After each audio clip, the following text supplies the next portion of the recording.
Bueno, lo importante es intentar imaginariamente desglosar el canario a la hora de evaluarlo en los tres diferentes aspectos que debemos evaluar. Obviamente en los 7, ¿no? Siempre nos tenemos que tener esto en cuenta, pero tratar de analizar cada aspecto en forma individual y no solamente el conjunto en su total, ¿no? Entonces vamos a evaluar el tipo, luego vamos a evaluar la categoría, luego la variedad y en el conjunto realizaremos una evaluación general. Pero primero hay que ir desglosando ítem por ítem y analizando ítem por ítem en puntual, no quedarnos simplemente con un solo ítem que veamos de gran calidad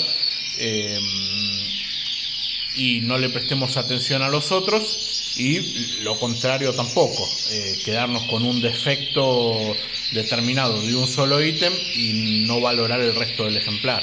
Siempre los ejemplares se evalúan en equilibrio, en su totalidad, teniendo todos y cada uno de los criterios de Jura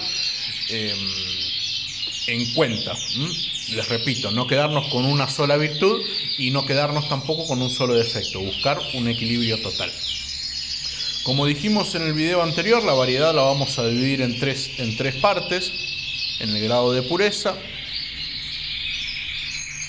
en el tenor cuantitativo y en la uniformidad. Y esto se va a aplicar a los 6 diferentes tipos de variedad que tenemos, a las 6 diferentes variedades que tenemos, que son los blancos. Obviamente en el blanco vamos a analizar grado de pureza y uniformidad.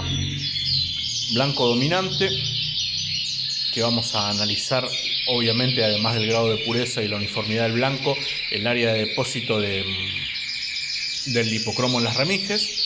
Y después vamos a tener rojos, amarillos, rojos marfiles y amarillos marfiles, que básicamente dentro cada uno obviamente de su color de fondo, pero vamos a buscar lo mismo: el lipocromo lo más puro posible, el tenor cuantitativo que abarque, que tenga la mayor cantidad de lipocromo posible, y la uniformidad, es decir, que se mantenga el mismo color en toda la tonalidad. Esto es algo general, y después lo vamos a ir aplicando a rojo, que sea un rojo brillante y puro lo más brillante posible, un amarillo que sea, según lo que dice el estándar, un amarillo verdoso lo más brillante y puro posible, y después rojo y amarillo marfil, lo mismo pero mostrando la mutación marfil, ¿no? Es decir, que el tono del hipocromo va a ser un poco más bajo. Después las categorías, que las dividimos en intenso, nevado y mosaico. Mosaico macho y hembra, que a la hora de analizar su estándar vamos a intentar que el intenso cubra toda la pluma, que el nevado cubra todo menos el extremo, y el mosaico áreas de elección.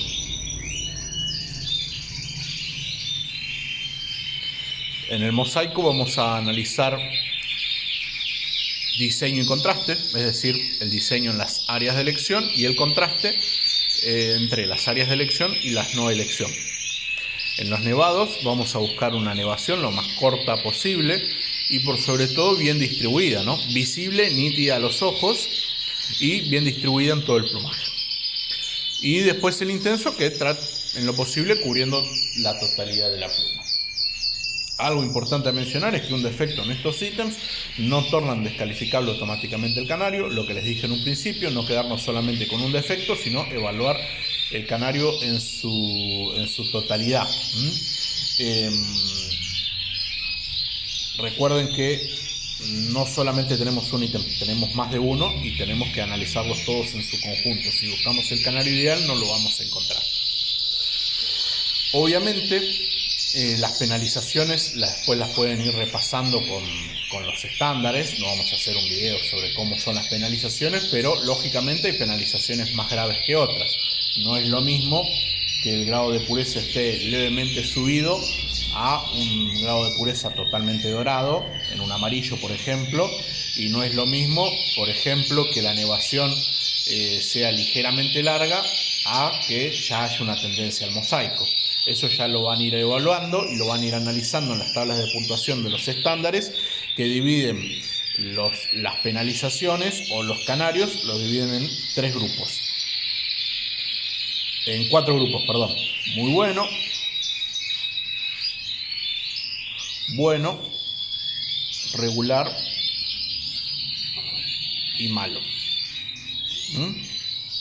Todos los canarios en cada uno de estos ítems están divididos en este grupo. Y las penalizaciones se hacen de acuerdo a en qué grupo se encuentran. Eso después, esta charla sí o sí tiene que estar complementada con el manual de juzgamiento, ¿sí? Va a ser imposible a través de un video de 10-15 minutos llegar a una globalidad sobre cada una de las mutaciones. Lo importante de este video es dar conceptos generales que luego ustedes tienen que ir aplicando a todas y cada una de las mutaciones. Y después el tipo, si bien ya vimos que se divide en 4 ítems: calidad melánica, diseño, envoltura y partes córneas, para analizar su estándar lo vamos a dividir en 4 grupos, ¿sí? En negros, en canelas, en ágatas y en isabeles.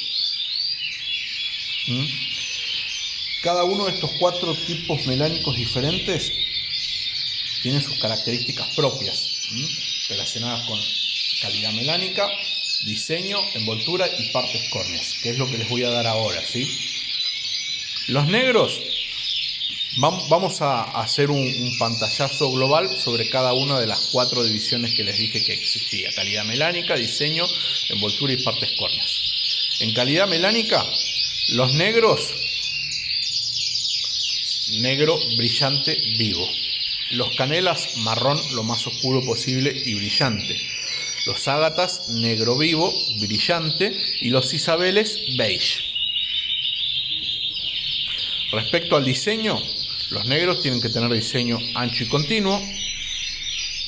Los canelas tienen que tener diseño ancho y continuo. Los ágatas, fino y entrecortado. Y los isabeles, fino y entrecortado. Luego, las áreas en donde encontraremos los diseños son prácticamente comunes a todos los tipos melánicos: cabeza, nuca, dorso, pecho, flancos, mentón y mejilla si es posible, y las plumas largas. Después nos encontramos con la envoltura.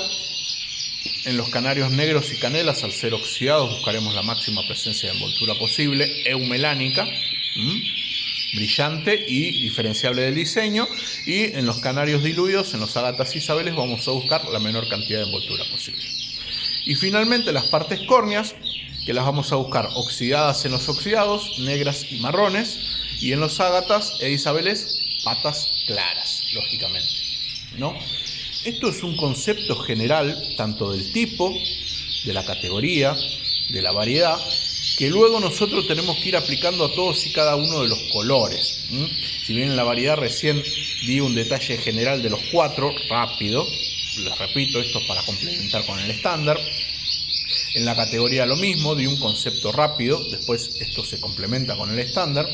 Y finalmente el tipo, que di un concepto un poquito más amplio, pero de las aves ancestrales, por así decirlo, los tipos melánicos clásicos. Luego nosotros tenemos que adaptar todo y cada uno de estos conceptos que acabo de dar en los 4 tipos melánicos a los factores compuestos. ¿Cómo adaptamos todo esto a los factores compuestos? Teniendo en cuenta el efecto de la mutación, que ya lo vimos, ya vimos los efectos propios de cada mutación, con lo cual ahí está la capacidad del juez, que tiene que saber interpretar el efecto propio de cada mutación y relacionarlo con